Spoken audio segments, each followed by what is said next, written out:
आए।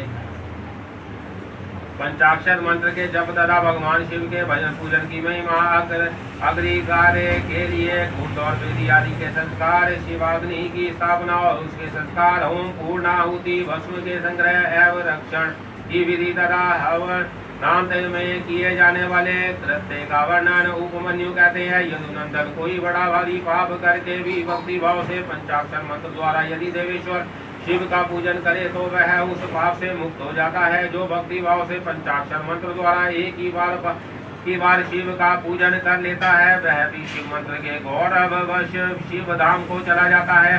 जो मूढ़ दुर्लभ मानव जन्म पाकर भगवान शिव की अर्चना नहीं करता उसका वह जन्म निष्फल है, जो कि वह मोक्ष का साधक नहीं होता। जो दुर्लभ मानव जन्म पाकर पिनाकपाणी महादेव जी की आराधना करते हैं उन्हीं का जन्म सफल है और वह ही कर्तार्थ श्रेष्ठ मनुष्य हैं। जो भगवान शिव की भक्ति में तत्पर रहते हैं उनका चित्त भगवान शिव के सामने प्रांत होता है तथा जो सदा ही भगवान शिव के चिंतन में लगे रहते हैं वह कभी दुख के भागी नहीं होते।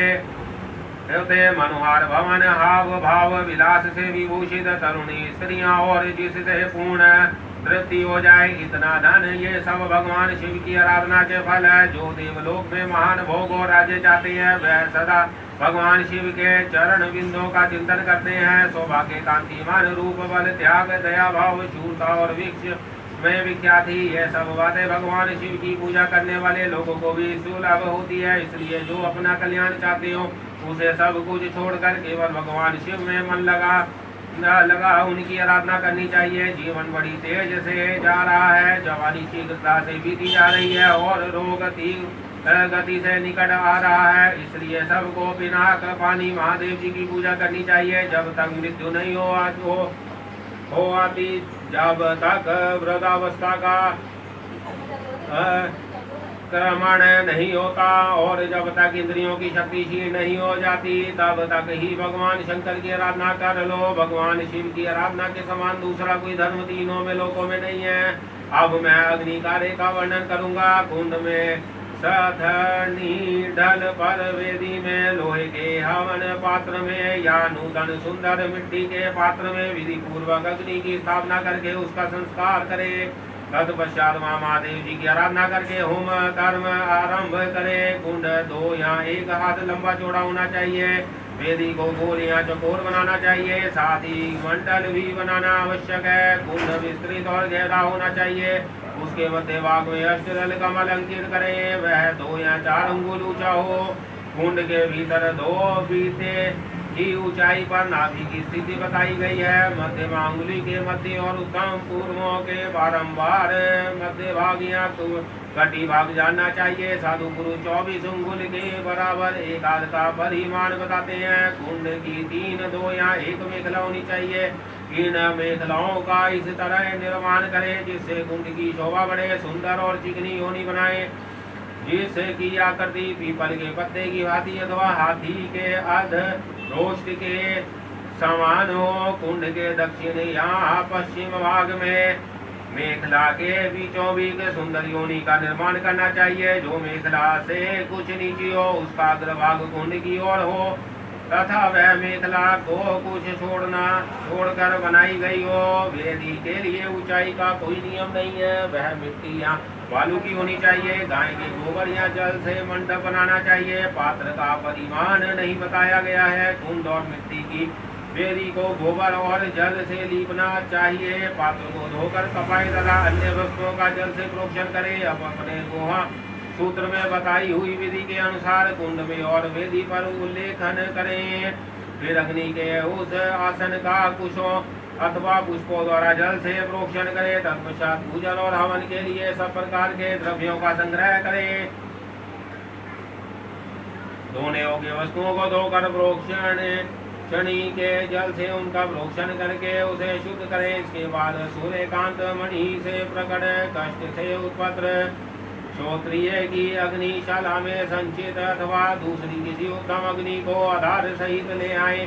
उसे कुंड अथवा वेदी के ऊपर 3 बार प्रदक्षिणा क्रम से घुमाकर अग्नि बीज का उच्चारण करके उस अग्नि को उक्त कुंड या वेदी के आसन पर स्थापित कर दे। कुंड में स्थापित करना हो तो योनि मार्ग से अग्नि का साधन करे और वेदी पर अपने सामने की ओर अग्नि की स्थापना करे। योनि प्रदेश के पास स्थित विधान पुरुष समस्त कुंड को अग्नि से संयुक्त करे। साथ ही यह भावना करे कि अपनी नाभि के भीतर जो अग्निदेव विराजमान है वह भी नाभि रंध्र से चिंगारी के रूप में निकलकर ब्रह्मा आदि में मंडलाकार होकर लीन हुए हैं। अग्नि पर संविदा रखने से लेकर घी के संस्कार पर्यंत सारा कार्य मंत्रज्ञ पुरुष अपने मुआ सूत्र में बताए हुए क्रम से मूल मंत्र द्वारा संपन्न करे। तदंतर शिव मूर्ति की पूजा करके दक्षिण पार्श्व में मंत्र न्यास करे और धृत में धेनु मुद्रा का प्रदर्शन करे। श्लोक और शुभा यह दोनों धातु के बने हुए हो तो ग्रहण करने योग्य है, परंतु कांसी लोहे और शीशे के बने हुए श्लोभा को नहीं ग्रहण करना चाहिए अथवा यज्ञ संबंधी काष्ठ के बने हुए श्लोभा ग्रह है। स्मृति या शिव शास्त्र में जो भी तो वह विग्रह है अथवा ब्रह्मा वृक्ष आदि के फिर रहित पिछले दो पत्ते लेकर उन्हें कुछ से पहुंचे और अग्नि में तपाकर फिर उनका प्रोक्षण करे। उन्हीं पत्तों को श्लोक और श्लोभा का रूप दे, उनमें घी उठाए और अपने गृह सूत्र में बताए हुए क्रम से शिव बीज सहित ओम सहित 8 बीज षड़ों द्वारा अग्नि में आहुति दे। से अग्नि का संस्कार संपात्र होता है। वह बीज इस प्रकार है: भ्रूस रसु भ्रूश्रु कुंड रंड ध्रुव, ये 7 हैं। इनमें शिव बीज ओम को सम्मिलित कर लेने पर 8 बीजाक्षर होते हैं। उपयुक्त बाद बीज क्रमशः अग्नि की 7 जीवाओं के हैं। उनकी मध्यमा जीवा का नाम बहुरूप है। उनकी 3 शिखाएं हैं। उनमें से एक शिखा दक्षिण में और दूसरी वाम दिशा में प्रज्वलित होती है और बीज वाली शिखा बीज में ही प्रकाशित होती है। ईशान कोण में जो जीवा है उसका नाम हिरण्य है। पूर्व दिशा में विद्वान जीवा कन का नाम से प्रसिद्ध है। अग्नि कोण में रक्त, नेतृत्व कोण में कृष्णा और वायु कोण में सुप्रभा नाम की जीवा प्रकाशित होती है। इनके अतिरिक्त पश्चिम में जो जीवा प्रज्वलित होती है उसका नाम मरुत है। इन सब की प्रभा अपने नाम के अनुरूप है। अपने बीज के अनंतर क्रमशः इनका नाम लेना चाहिए और नाम के अंत में स्वाहा का प्रयोग करना चाहिए। इस तरह जो जीवा मंत्र बनते हैं उनके द्वारा क्रमशः प्रत्येक जीवा के लिए एक की आहुति दे, परंतु मध्यमा की 3 जीवाओं के लिए 3 आहुति दे। कुंड के मध्य भाग में रा बरहे स्वाहा बोलकर 3 आहुतियां दे। यह आहुति की अथवा संविदा से देनी चाहिए। आहुति देने के पश्चात अग्नि में जल का सेचन करे। ऐसा करने पर वह अग्नि भगवान शिव की हो जाती है। फिर उसमें शिव के आसन का चिंतन करे और वहां अर्धनंदीश्वर भगवान शिव का वाहन करके पूजन करे। पाद अर्ध आदि से लेकर दीप दान पर्यंत पूजन करके अग्नि का जल से प्रोक्षण करे। तत्पश्चात समिधाओं की आहुति दे। वह समिधाएं पलाश की या गुलर आदि दूसरे यज्ञ वृक्ष की होनी चाहिए। उनकी लंबाई 12 अंगुल की हो। समिधाएं टेढ़ी ना हो, सबतः सूखी हुई भी ना हो, उनके छिलके ना उतरे हो तथा उन पर किसी प्रकार की चोट ना हो। सब समिधाएं एक सी होनी चाहिए। 10 अंगुल लंबी समिधाएं भी हवन के लिए विहित है। उनकी मोटाई कनिष्ठ का अंगुली के समान होनी चाहिए अथवा परदेश मात्र लंबी समिधाएं उपयोग में लानी चाहिए। यदि उपयुक्त समिधाएं ना मिले तो जो मिल सके उन सब का ही हवन करना चाहिए। समिधा हवन के बाद घी की आहुति दें। घी की धारा दूर्वा दल के समान पतली और 4 अंगुल लंबी हो। उसके बाद अत्र की आहुति देनी चाहिए जिसका प्रत्येक ग्रास 16 मासे के बराबर हो। लावा, सरसों, जौ और तिल इन सब में घी मिलाकर यथासंभव आशय लेहा और चौशे का भी मिश्रण करे तथा इन सब की यथाशक्ति 10, 5 या 3 अंगुलियां दे अथवा एक आहुति दे। शुरुआ से, समिधा से, सूत्र से अथवा हाथ से आहुति देनी चाहिए। इसमें भी दिव्य तीर्थ से अथवा ऋषि तीर्थ से आहुति देने का विधान है। यदि उपयुक्त सभी द्रव्य न मिले तो किसी एक ही द्रव्य से श्रद्धा पूर्वक आहुति देनी चाहिए। प्रायश्चित के लिए मंत्र से अभिमंत्रित करके 3 आहुति दे। फिर होमावशिष्ट द्रव्य से श्लोक को भरकर उसके अग्रभाग में फूल रखकर उसे दर्भ सहित अधोमुख सुबह से ढक दे। इसके बाद खड़ा हो उसे अंजलि में लेकर ओम नमः शिवाय उष्टय का उच्चारण करके जौ के तुल्य घी की धारा की आहुति दे। इस प्रकार पूर्ण आहुति करके अग्नि में पूर्वतः जल का छींटा दे। तत्पश्चात देवेश्वर शिव का विसर्जन करके अग्नि की रक्षा करे। फिर अग्नि का भी विसर्जन करके भावना द्वारा नाभि में स्थापित करके नित्य यजन करे, अथवा शिव शास्त्र में बताई हुई पद्धति के अनुसार वागीश्वरी के गर्भ से प्रकट हुई है अग्नि देव को लाकर विधिवत संस्कार करके उनका पूजन करे। फिर समिधा का आराधन करके सब ओर से परिधियों का निर्माण करे। इसके बाद वहाँ दो दो पात्र रखकर शिव का यजन करके प्रोक्षणी पात्र का शोभन करे। उस पात्र के जल से पूर्वोक्त वस्तुओं का प्रोक्षण करके जल से भरे हुए प्रणीता पात्र को ईशान कोण में रखे। घी के संस्कार तक का सारा कार्य करके सुख और सुहा का संशोधन करे। तदंतर पिता शिव द्वारा माता वागीश्वरी का गर्भाधान वन और सीमांतो संस्कार करके प्रत्येक संस्कार के निमित्त व्रत दे और गर्भ से अग्नि से उत्पन्न होने की भावना करें। उनके 3 पैर 7 हाथ 4 सिंह और 2 मस्तक है। मधु के समान पिंगल वर्ण वाले 3 नेत्र हैं। सिर पर जटाजूट और चंद्रमा का मुकुट है। उनकी अंग कांति लाल है। लाल रंग के ही वस्त्र चंदनमाला और आभूषण उनकी शोभा बढ़ाते हैं। सब लक्षणों से संपन्न यज्ञोपवीत धारी तथा त्रिगुण मेखला से युक्त उनके दाएं हाथों में शक्ति है। श्लोक और श्रुवा है तथा बाएं हाथों में तोमर ताड़ का पंखा और घी से भरा हुआ पात्र है। इस आकृति से उत्पन्न हुए अग्निदेव का ध्यान करके उनका जात कर्म संस्कार करें। तत्पश्चात नालक्षण निवेदन करके सूद की शुद्धि करें। फिर आहुति देकर उस शिव संबंधी अग्नि का रुचि नाम रखें।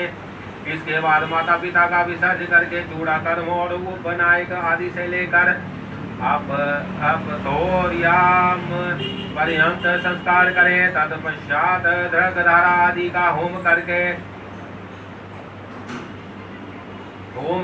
शिवष्ट करत होम करे। इसके बाद राबीज का उच्चारण करके अग्नि पर जल का छींटा डाले। फिर ब्रह्मा विष्णु शिव ईश लोकेश्वर गण और उनके अस्त्रों का सब और क्रमशः पूजन करके धूप दीप आदि की सिद्धि के लिए अग्नि को अलग निकाल कर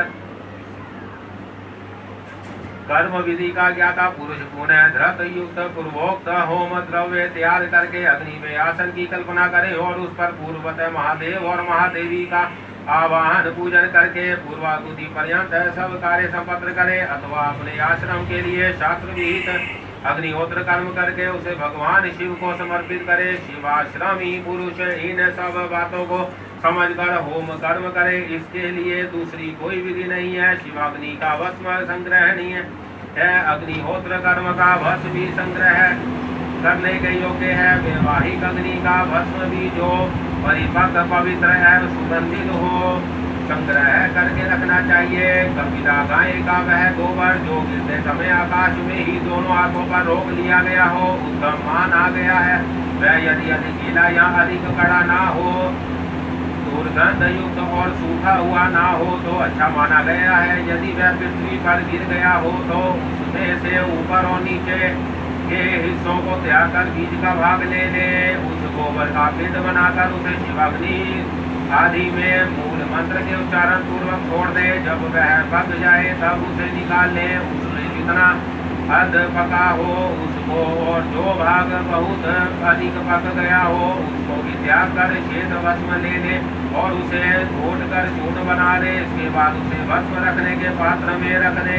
भस्म पात्र धातु का, लकड़ी का, मिट्टी का, पत्थर का अथवा और किसी का वस्तु का बनवा ले। वह देखने में सुंदर होना चाहिए। उसमें रखे हुए भस्म को धन की भांति किसी शुद्ध एवं समतल स्थान में रखे। किसी अयोग्य या पवित्र के हाथ में भस्म दान दे। नीचे अपवित्र स्थान में भी ना डाले। नीचे के अंगों से उसका स्पर्श ना करे। भस्म की ना तो उपेक्षा करे और ना उसे लांगे ही। शास्त्रोक्त समय पर उस पात्र से भस्म लेकर मंत्रोच्चारण पूर्वक अपने ललाट आदि में लगाए। दूसरे समय में उसका उपयोग ना करें और न आरोग्य व्यक्तियों के हाथ में उसे दे। भगवान शिव का विसर्जन न हुआ हो तो तभी भस्म संग्रह कर ले, क्योंकि विसर्जन के बाद उसका चंड का अधिकार हो जाता है।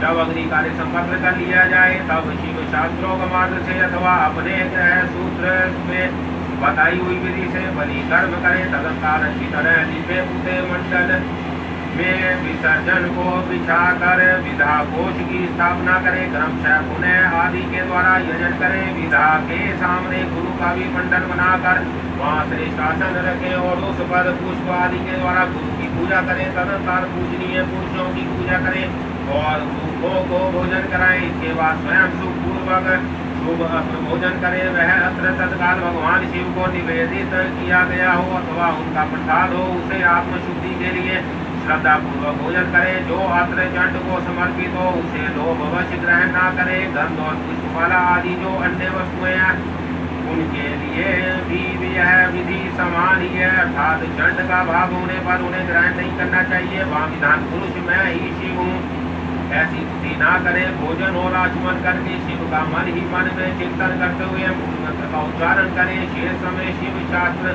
की कथा के श्रवण आदि योग्य कार्यों में बिताए। रात का प्रथम पैर बीत जाने पर मनोहर पूजा करके शिव और शिवा के लिए एक परम सुंदर शैया प्रस्तुत करें। उसके साथ ही भाष्य भोज्य वस्त्र चंदन और पुष्पमाला आदि भी रख दें। मन से और क्रिया द्वारा भी सब सुंदर व्यवस्था करके पवित्र हो महादेव जी और महादेवी के चरणों में निकट शयन करे। यदि उपासक ग्रस्त हो तो वह वहाँ अपनी पत्नी के साथ शयन करे।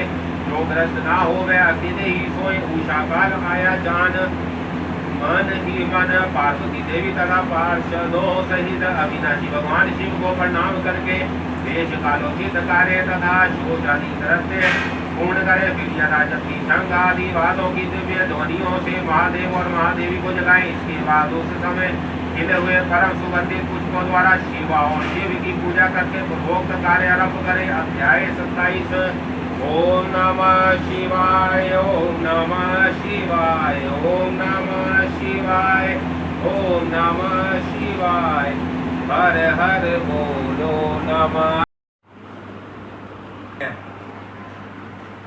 उपमन्यु कहते हैं यदुनंदन विशुद्ध के लिए मूल मंत्र से गंध चंदन मिश्री जल के द्वारा पूजा स्थान का प्रोक्षण करना चाहिए। इसके बाद वहाँ फूल बिखरे अस्त्र मंत्र का उच्चारण करके विघ्नों को भगाएं। फिर कवच मंत्र से पूजा स्थान को सब ओर से अवगुणित करें।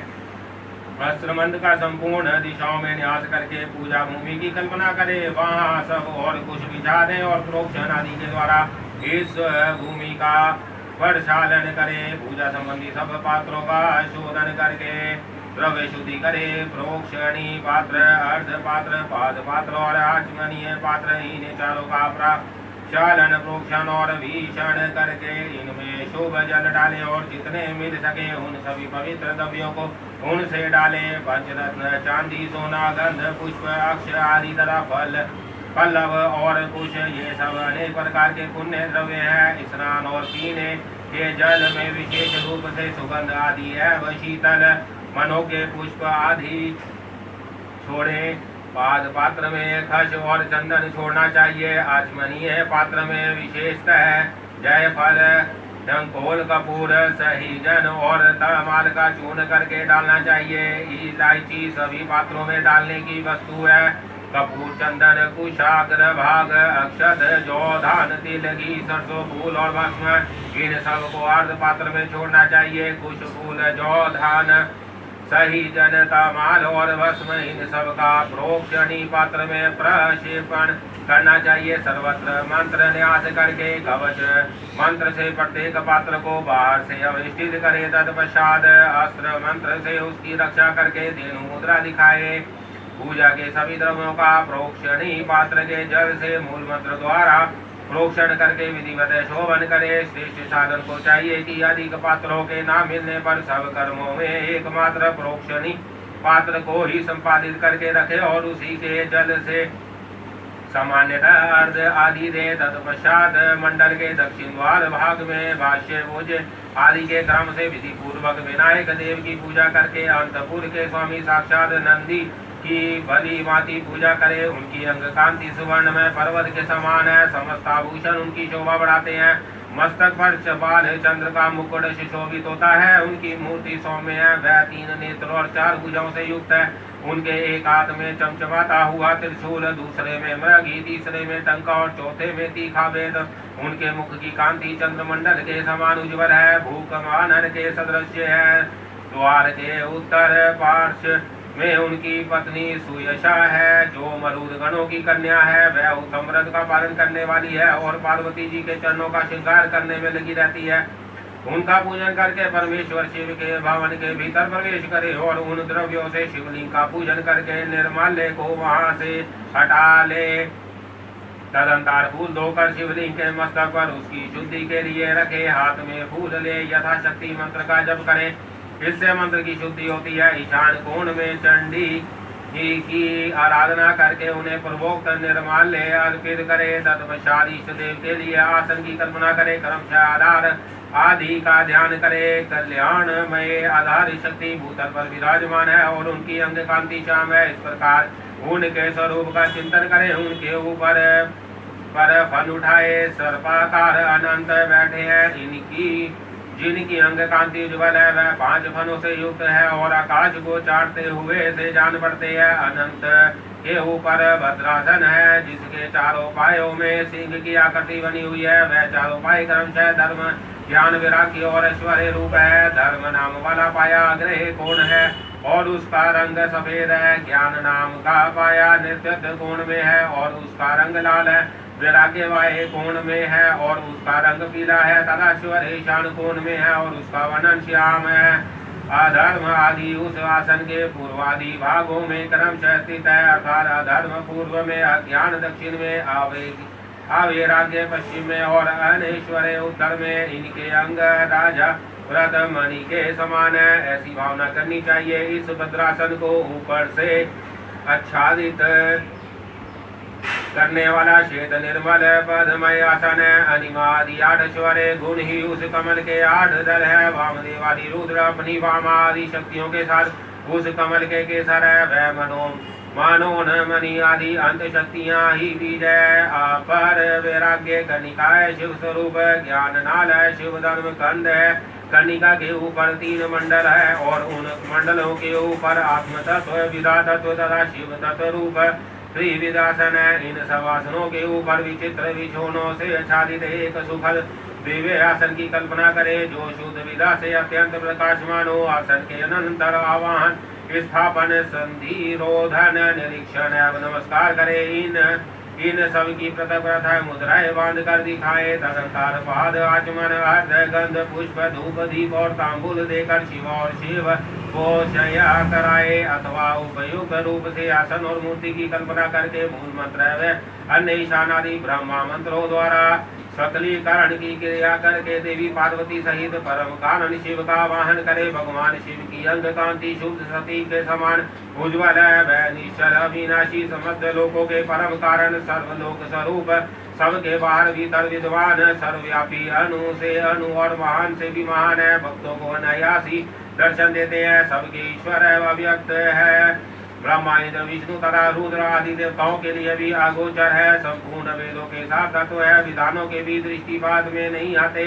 आदि मध्य और अंत से रहित है। भव रोग से ग्रस्त प्राणियों के लिए औषध रूप है। शिव तत्व के रूप में विख्यात है और सबका कल्याण करने के लिए जगता में सुस्तर शिवलिंग के रूप में विद्वान है।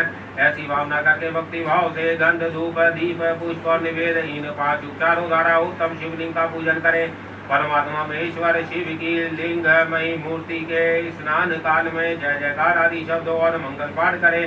पंचगव्य, घी, दूध, दही और मधु और शर्करा के साथ फल मूल के साथ तत्व से, तिल, सरसों, सत्तू के उपटन से, जौ आदि के उत्तम बीजों से, उड़द आदि के चूर्णों से तथा आटा आदि से आलेपन करके गर्म जल से शिवलिंग को नहलाए।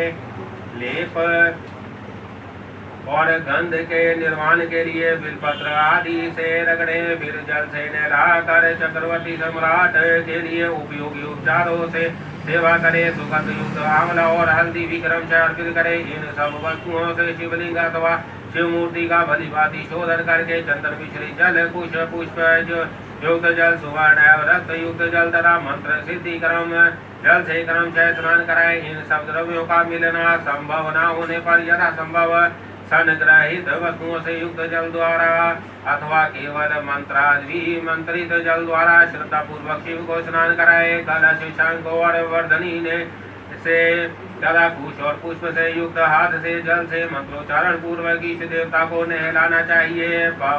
पावमान सूक्त, रुद्र सूक्त, नील रुद्र सूक्त, तवरीत मंत्र, लिंग सूत्र आदि सूत्र, अथर्व शीघ्र, ऋग्वेद, सामवेद तथा शिव संपत्ति ईशान आदि पंचब्रह्मा मंत्र, शिव मंत्र तथा प्रणव से देवेश्वर शिव को स्नान कराए। जैसे महादेव जी को स्नान कराए उसी तरह महादेवी पार्वती को भी स्नान आदि कराना चाहिए। उन दोनों में कोई अंतर नहीं है क्योंकि वह दोनों सर्वदा समान है। पहले महादेव जी के उपदेश से स्नान आदि क्रिया करके फिर देवी के लिए उन्हीं देवादिदेव के आदेश से सब कुछ करे।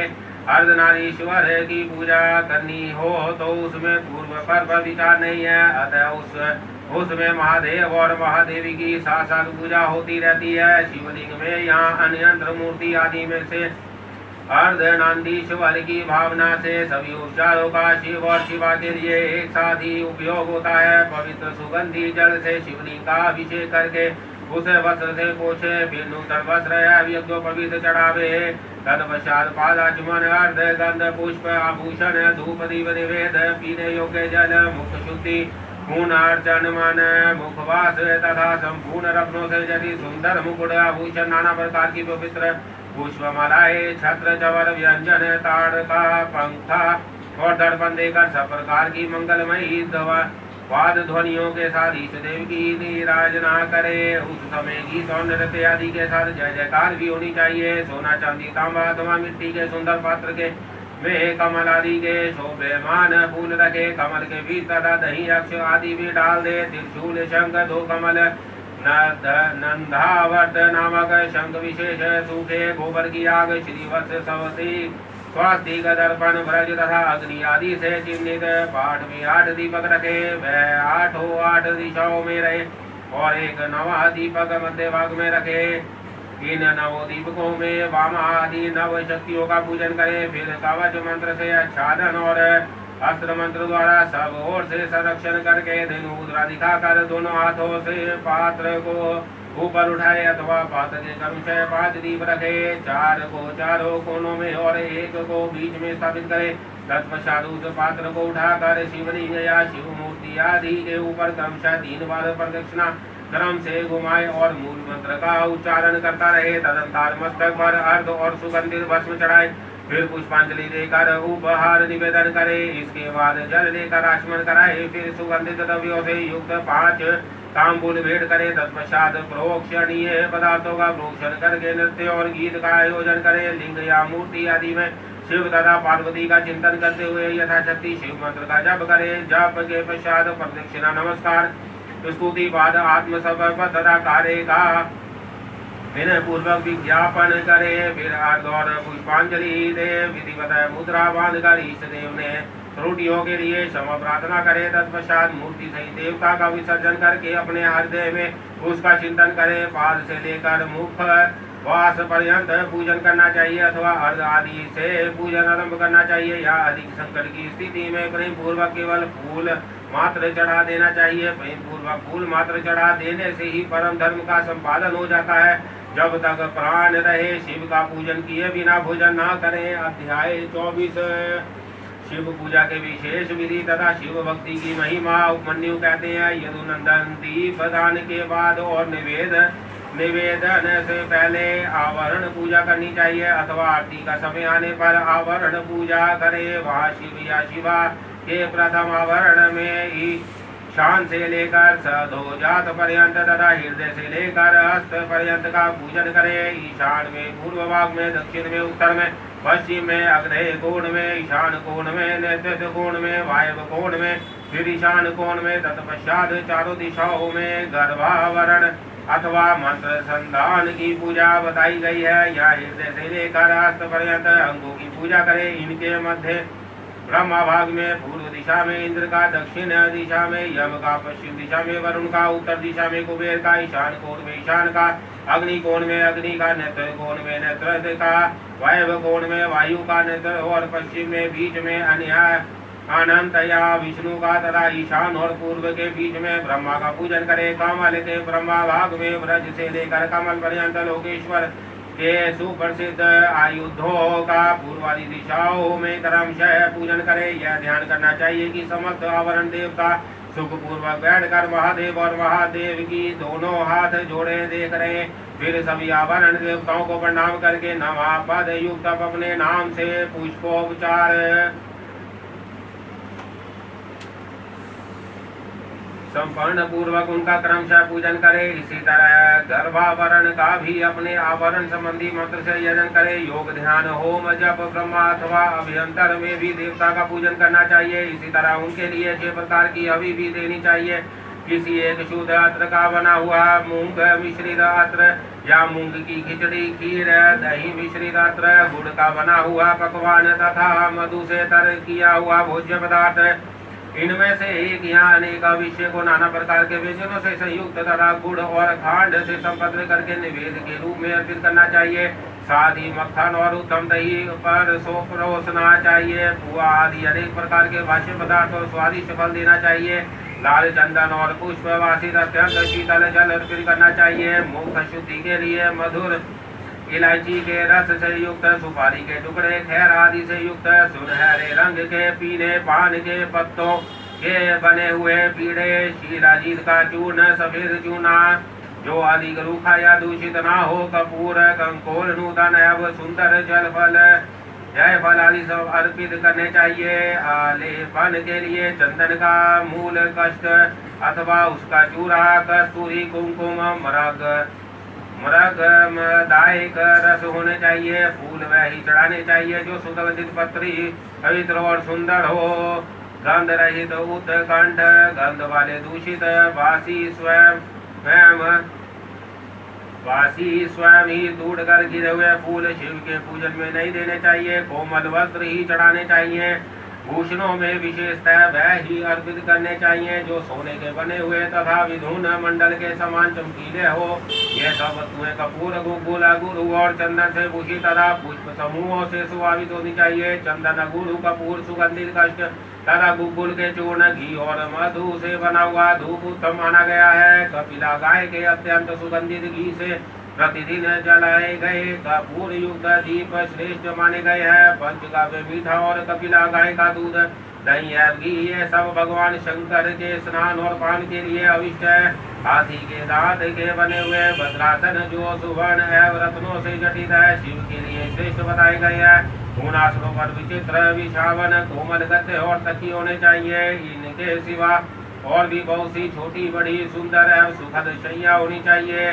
समुद्रगामिनी नदी एवं नद से लाया तथा कपड़े से छान कर रखा हुआ शीतल जल भगवान शंकर के स्नान और पान के लिए श्रेष्ठ कहा गया है। चंद्रमा के समान उज्ज्वल छत्र जो मोतियों की लड़ियों से सुशोभित, नवरत्न जटित दिव्य एवं सुंदरमय दंड से मनोहर हो, भगवान शिव की सेवा पे अर्पित करने योग्य है। सुवर्ण भूषित 2 श्वेत चंवर हो जो रत्न वय दंडों से शोभमान तथा 2 राजहंसों के समान आकार वाले हो, शिव की सेवा में देने योग्य है। सुंदर है सिंह दर्पण जो दिव्य गंध से अनुलिप्त सब ओर से रत्नों द्वारा आच्छादित तथा सुंदर हारों से विभूषित हो, भगवान शंकर को अर्पित करना चाहिए। उनके पूजन से हंस कुंद एवं चंद्रमा के समान उज्ज्वल तथा गंभीर ध्वनि करने वाले शंख का उपयोग करना चाहिए, जिसके मुख और पृष्ठ आदि भागों में रत्न एवं सुवर्ण जड़े गए हो। शंखा के सिवा नाना प्रकार की ध्वनि करने वाले सुंदर कलह जो सुवर्ण निर्मित तथा मोतियों से अलंकृत हो बजाने चाहिए। इनके अतिरिक्त भेरी, मृदंग, मूरज, तिमिक्ष और पटह आदि बाजे भी जो समुद्र की गर्जना के समान ध्वनि करने वाले हो यत्न पूर्वक जुटाकर रखने चाहिए। पूजा के सभी पात्रों और भांड भी सुवर्ण के ही बनवाए। परमात्मा में ईश्वर शिव का मंदिर राजमहल के समान बनवाना चाहिए जो शिल्प शास्त्र में बताए हुए लक्षणों से युक्त हो। वहाँ ऊंची 4 दीवारी से घिरा हो, उसका गोपुर इतना ऊंचा हो कि पर्वताकार दिखाई दे। वह अनेक प्रकार के रत्नों से आच्छादित हो। उसके दरवाजे ये फाटक सोने के बने हुए हो। उस मंदिर के मंडप में तपाए हुए सोने तथा रत्नों के सैकड़ों खंभे लगे हों। जो दो वे मोतियों की लड़ियां लगी हुई हो। दरवाजे के फाटक में मूंगे जड़े गए हो। मंदिर का शिखर सोने के बने हुए दिव्य कलशाकार मुकुट से अलंकृत है। अस्त्र राज त्रिशूल से चिन्हित हो। न्यायोपार्जित द्रव्यों से भक्ति पूर्वक महादेव जी की पूजा करनी चाहिए। यदि कोई अन्यायोपार्जित द्रव्य से भी भक्ति पूर्वक शिव जी की पूजा करता है तो उसे भी कोई पाप नहीं लगता, क्योंकि भगवान भाव के वशीभूत है। न्यायोपार्जित धन से भी यदि कोई बिना भक्ति के पूजन करता है तो उसे उसका फल नहीं मिलता, क्योंकि पूजा की सफलता में भक्ति ही कारण है। भक्ति से अपने वैभव के अनुसार भगवान शिव के उद्देश्य से जो कुछ किया जाए वह थोड़ा हो या बहुत, करने वाला धनी हो या दरिद्र, दोनों का समान फल है। जिसके पास बहुत थोड़ा धन है वह मानव भी भक्ति भाव से प्रेरित होकर भगवान शिव का पूजन कर सकता है, किंतु महान व्यवशाली भी यदि भक्तिहीन है तो उसे शिव का पूजन करना चाहिए। शिव के प्रति भक्तिहीन पुरुष यदि अपना सर्व सब भी दे डाले तो उससे वह शिव आराधना के फल का भागी नहीं होता, क्योंकि आराधना में भक्ति कारण है। शिव के प्रति भक्ति को छोड़कर कोई यंत्र उग्र तपस्या और संपूर्ण यज्ञों से भी दिव्य शिव धाम में नहीं जा सकता। अतः श्री कृष्ण सर्वत्र परमेश्वर शिव के आराधन में भक्ति का ही महत्व है। यह गुहा से भी गुहा तक बात है, इसमें श्रुति नहीं है। पाप के महासागर को पार करने के लिए भगवान शिव की भक्ति नौका के समान है। इसलिए जो भक्ति भाव से युक्त है उसे रजोगुण और तमोगुण से क्या हानि हो सकती है। श्री कृष्ण अत्यंत जन अधम मूर्ख अथवा पतित मनुष्य भी यदि भगवान शिव की शरण में चला जाए तो वह समस्त देवताओं एवं असुरों के लिए भी पूजनीय हो जाता है। अतः सर्वथा प्रयत्न करके भक्ति भाव से ही शिव की पूजा करें, क्योंकि भक्तों को कहीं भी फल नहीं मिलता। अध्याय 25। ओम नमः शिवाय ओम नमः शिवाय ओम नमः शिवाय ओम नमः शिवाय। हर हर बोलो नमः शिवाय ओम नमः शिवाय ओम नमः शिवाय। साधक संस्कार और मंत्र महत्वमय का वर्णन उपमन्यु कहते हैं। यदुनंदन, अब मैं साधक संस्कार और मंत्र महत्वमय का वर्णन करूंगा। इस बात की सूचना मैं पहले दे चुका हूँ। पूर्व व्रत मंडल में कलश पर स्थापित महादेव जी की पूजा करने के पश्चात हवन करें। फिर नंगे सिर शिष्य को पुष्प मंडल के पास भूमि पर बैठावे। पूर्णाहुति होम पर्यंत सब कार्य पूर्वतः करके मूल मंत्र से 100 आहुतियां दे। श्रेष्ठ गुरु कलशों से मूल मंत्र के उच्चारण पूर्वक तर्पण करके संदीपन कर्म करे। फिर क्रमशः पूर्वोक्त कर्मों का संपादन करके अभिषेक करे। तत्पश्चात गुरु शिष्य को उत्तम मंत्र दे। वहाँ विधोपदय पर देशांत सब कार्य विस्तार पूर्वक संपादित करके पुष्प युक्त जल से शिष्य के हाथ पर सेवी वेदा को समर्पित करे और इस प्रकार कहे। सौम्य, यह महामंत्र परमेश्वर शिव के कृपा प्रसाद से तुम्हारे लिए लौकिक तथा परलौकिक संपूर्ण सिद्धियों के फल को देने वाला हो। ऐसा कह महादेव जी की पूजा करके उनकी आज्ञा ले। गुरु साधक को साधन और शिव योग का उपदेश दे। गुरु के उस उपदेश को सुनकर मंत्र साधक शिष्य उनके सामने ही विनियोग करके मंत्र साधन आरंभ करे। मूल मंत्र के साधन को पूरा शरण कहते हैं, क्योंकि विनियोग नामक कर्म सबसे पहले आचरण में लाने योग्य है। यही पुरुषरण शब्द की व्युत्पत्ति है। मुमुक्षु के लिए मंत्र साधन अत्यंत कर्तव्य है, क्योंकि किया हुआ मंत्र साधन इन्हें लोगों का लोक में साधक के लिए कल्याणदायक होता है। शुभ दिन और शुभ देश में निर्दोष समय में दांत और नख साफ करके अच्छी तरह स्नान करे और पूर्वाह कालिक करते पूर्ण करके यथा प्राप्त गंध पुष्पमाला तथा आभूषणों से अलंकृत हो। सिर पर पगड़ी रख दुपट्टा और पूर्णतः श्वेत वस्त्र धारण कर दिवाली में घर में या और किसी पवित्र तथा मनोहर देश में पहले से अभ्यास में लाए गए सुखासन में बैठकर शिव स्तोत्र पद्धति के अनुसार अपने शरीर को शिव रूप बनाए। फिर देवी देवेश्वर नकुलीश्वर शिव का पूजन करके उन्हें खीर का नैवेद्य अर्पित करे।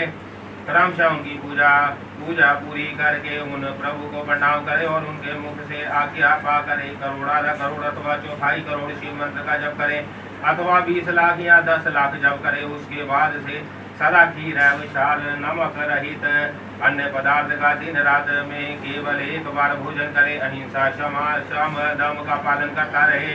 खीर ना मिले तो फल मूल आदि का भोजन करे। भगवान शिव ने निम्नांकित भोज्य पदार्थों का विधान किया है जो उत्तरोत्तर श्रेष्ठ है। पहले तो जरु भाषण करने योग्य है, उसके बाद दूध के कण, जौ के आटे का हलवा, साग, दूध, दही, घी, मूल फल और जल ये आहार के लिए विहित है। इन भाष्य भोज्य आदि पदार्थों को मूल मंत्र से अभिमंत्रित करके प्रतिदिन मौन भाव से भोजन करे। इस साधन में विशेष रूप से ऐसा करने का विधान है। व्रती को चाहिए कि 108 मंत्र से अभिमंत्रित किए हुए पवित्र जल से स्नान करे अथवा नदी नद के जल को यथाशक्ति मंत्र जप के द्वारा अभिमंत्रित करके अपने शरीर का प्रोक्षण कर ले। प्रतिदिन तर्पण करे और विश्वाग्नि में होती दे। हवनीय पदार्थ 7 पाद या 3 द्रव्यों के मिश्रण से तैयार करे अथवा केवल द्रव्य से ही आहुति दे। जो शिव भक्त साधन इस प्रकार भक्ति भाव से शिव की साधना या आराधना करता है उसके लिए इन लोकों पर लोक में कुछ भी दुर्लभ नहीं है। अथवा प्रतिदिन बिना भोजन किए ही एकाग्रचित हो या 1 सहस्त्र मंत्र का जप किया करे। मंत्र साधन के बिना भी जो ऐसा करता है उसके लिए ना तो कुछ दुर्लभ है और ना कहीं उसका मंगल होता है। वह इस लोक में विधा लक्ष्मी या सुख पाकर अंत में मोक्ष प्राप्त कर लेता है। साधन विनियोग तथा नित्य नैमित्तिक कर्म में क्रमशः जल से मंत्र से और भस्म से भी स्नान करके पवित्र शिखा बांध कर यज्ञोपवीत धारण कर कुछ की पवित्री हाथ में ले ललाट में तिलकुंड लगाकर रुद्राक्ष की माला लिए पंचाक्षर मंत्र का जप करना चाहिए।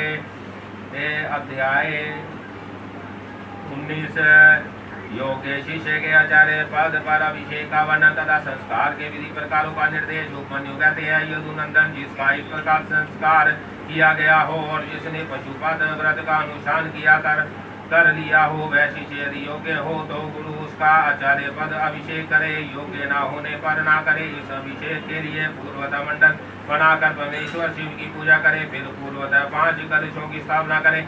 इनमें 4 तो चारों दिशाओं में हो और 5वां मध्य में हो। पूर्व वाले कलश पर निवर्ती कला का, पश्चिम वाले कलश पर प्रतिष्ठा कला का, दक्षिण कलश पर विधा कला का, उत्तर कलश पर शांति कला का और मध्यवर्ती कलश पर शांतियतीता कला का न्यास करके उनमें रक्षा आदि का विधान करके धेनु मुद्रा बांध कर कलशों को अभिमंत्रित करके पूर्वतः पूर्णाहुति पर्यंत होम करे।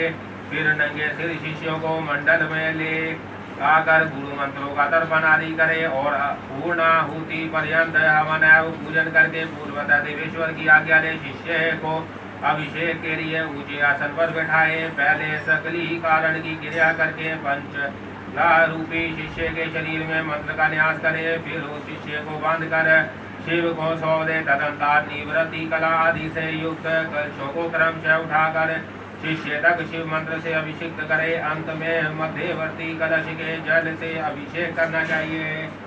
इसके बाद शिव भाव को प्राप्त हुए आचार्य शिष्य के मस्तक पर शिव हस्त रखे और उसे शिवाचार्य की संज्ञा दे। तदंतर उसको वस्त्र भूषणों से अलंकृत करके शिव मंडल में महादेव की आराधना करके 108 आहुति एवं पूर्णाहुति दे। फिर देवेश्वर की पूजा एवं भूतल पर साष्टांग प्रणाम करके गुरु मस्तक पर हाथ जोड़कर भगवान शिव से यह निवेदन करें भगवान अपनी कृपा से मैंने इस योग्य शिष्य को आचार्य बना दिया है। देव अब आप अनुग्रह करके इसे दिव्य आज्ञा प्रदान करें। इस प्रकार कहकर गुरु शिष्य के साथ पुनः शिव को प्रणाम करे और दिव्य शिव शास्त्र का शिव की ही भांति पूजन करे। इसके बाद शिव की आज्ञा लेकर आचार्य अपने उस शिष्य को अपने दोनों हाथों से शिव संबंधी ज्ञान की पुस्तक दे।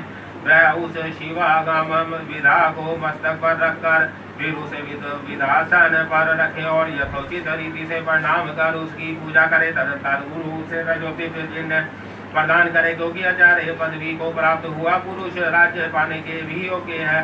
तत्पश्चात गुरु से पूर्वाचार्यों द्वारा आचरित शिव शास्त्रों आचार का अनुशासन करे, जिससे सब लोकों में सम्मान होता है। आचार्य पदवी को प्राप्त हुआ पुरुष शिव शास्त्रोक्त लक्षणों के अनुसार यत्न पूर्वक शिष्यों की परीक्षा करके उनका संस्कार करने के अनंतर उन्हें शिव ज्ञान का उपदेश दे। इस प्रकार वह बिना किसी आयास के शौच, क्षमा, दया, अस, प्रहा तथा अनसूया आदि गुणों का यत्न पूर्वक अपने भीतर संग्रह करे। इस तरह उस शिष्य को आदेश देकर मंडल से शिव का कलशों का तथा अग्नि आदि का विसर्जन करके वह सदस्यों का भी पूजन करे, अथवा अपने गणों सहित गुरु एक साथ ही सब संस्कार करे। जहाँ 2 या 3 संस्कारों का प्रयोग करना हो, वहाँ के लिए विधि का उपदेश किया जाता है। वहाँ आदि में ही अधव शुद्धि प्रकरण में कहे अनुसार कलशों की स्थापना करे। अभिषेक के सिवा समाचार दीक्षा के सब कर्म करके शिव का पूजन और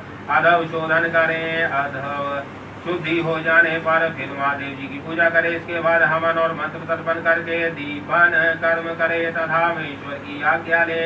शिष्य के हाथ में मंत्र संपन्न पूर्वक शेष कार्य पूर्ण करे, अथवा संपूर्ण मंत्र संस्कार का क्रमशः अनुचित करके गुरु अभिषेक पर्यंत अधव शुद्धि का कार्य संपन्न करें। वहाँ शांति आदि कलाओं के लिए जिस विधि का अनुष्ठान किया गया है, वह सारा विधान 3 तत्वों की शुद्धि के लिए भी कर्तव्य है। शिव तत्व, विद्या तत्व और आत्म तत्व, ये 3 तत्व कहे गए हैं। शक्ति में पहले शिव का, फिर विद्या का और उसके बाद उसकी आत्मा का आविर्भाव हुआ है। शिव से शांत धवा व्यापक है, उससे शांति कला धवा, उससे विदा कला धवा, विदा से परिशिष्टा कला धवा और उससे निवर्ती कला धवा व्यापक है। शिव शास्त्र के पारंगत मनीषी पुरुष मंत्र मूलक शांभव संस्कार को दुर्लभ मानकर शांत संस्कार का प्रतिपादन करे। श्री कृष्ण इस प्रकार मैंने तुमसे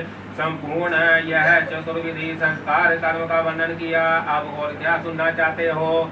अंतर्याग अथवा मानसिक पूजा विधि का वर्णन। तदंतर श्री कृष्ण के पूछने पर नित्य नैमिक कर्म तथा न्याय का वर्णन करने के पश्चात उपमन्यु बोले, अब मैं पूजा के विधान का संक्षेप से वर्णन करता हूँ। इसे शिव शास्त्र में शिव ने शिवा के प्रति कहा है। मनुष्य अग्निहोत्र पर्यंत अंतर योग का अनुष्ठान करके पीछे बहिर्याग करे।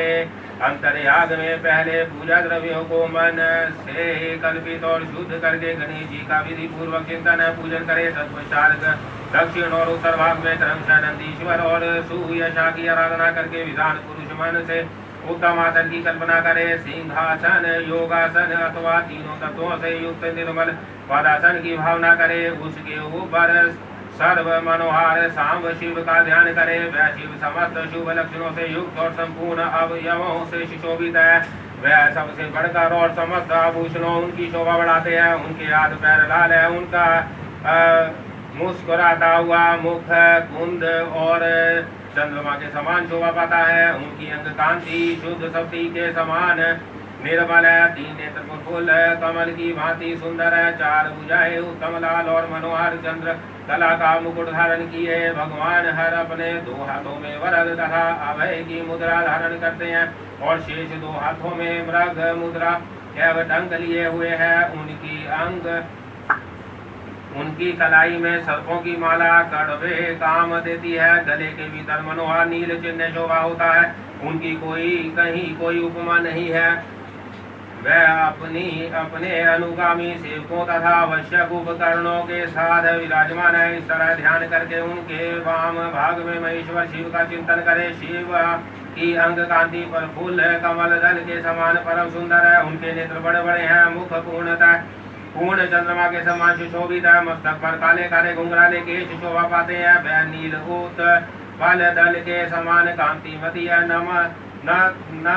मस्तक पर अंध्र चंद्र का मुकुट धारण करती है। उनके 3 पयोधर अत्यंत गोल घनीभूत ऊंचे और सीगद है। शरीर का मध्य भाग है। नितंब भाग स्थूल है। वह महीन पीले वस्त्र धारण किए हुए हैं। संपूर्ण आभूषण उनकी शोभा बढ़ाते हैं। ललाट पर लगे हुए सुंदर तिलक से उनका सौंदर्य और खिल उठा है। विचित्र फूलों की माला से भूमि फल केश पाश उनकी शोभा बढ़ाते हैं। उनकी आकृति सब ओर से सुंदर और सुडौल है। मुख लज्जा से कुछ कुछ झुका है। वह दाहिने हाथ में शोभाशाली सुवर्ण में कमल धारण किए हुए है और दूसरे हाथ को दंड की भांति सिंहासन पर रखकर उसका सहारा ले उस महान आसन पर बैठी हुई है।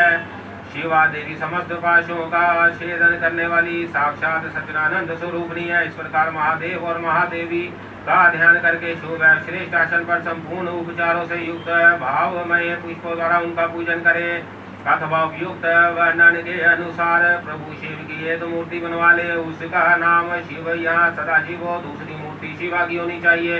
उसका नाम महेश्वरी षड शिवा का अथवा श्री गण हो। फिर अपने ही शरीर की भांति मूर्ति में मंत्र न्यास आदि करके उस मूर्ति में सत असत से परे मूर्तिमान परम शिव का ध्यान करें। इसके बाद ब्रह्मा पूजन के ही क्रम से मन से पूजा संपादित करें। तत्पश्चात समिध और घी आदि से नाभि में होम की भावना करे। तदंतर भूमध्य में शुद्ध दीप शिखा के समान आकार वाले ज्योतिर्मय शिव का ध्यान करे। इस प्रकार अपने अंग में अथवा स्वतंत्र विग्रह में शुभ ध्यान योग के द्वारा अग्नि में होम पर्यंत सारा पूजन करना चाहिए। यह विधि सर्वत्र ही समान है। इस तरह ध्यान में आराधना का सारा कर्म समाप्त करके महादेव जी का शिवलिंग में वेदी पर अथवा अग्नि में पूजन करे। अध्याय 21 से 23। ओम नमः शिवाय ओम नमः शिवाय ओम नमः शिवाय ओम नमः शिवाय।